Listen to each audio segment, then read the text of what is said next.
ये औरंगजेब में स्पोर्ट्स को बहाल करने के लिए रेस इधर मुनक्कद की गई है और इंशाल्लाह नेक्स्ट टाइम इधर रेस इसी तरह मुनक्कद की जाएगी और इसी तरह रेसें होती रहेंगी इधर। हम स्टेट प्लेन रोडों पर ट्रेनिंग करते रहे और रेसेस भी लगाते रहे आगे।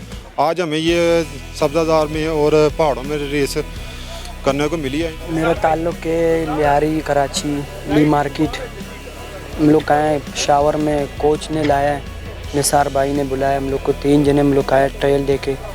यहाँ के बहुत बेहतरीन इलाका है माशाल्लाह खूबसूरत रेस बहुत स्पीड थी। इंशाल्लाह अगला चक्कर ट्रेनिंग करके प्रैक्टिस अपना पूरा करके आएंगे।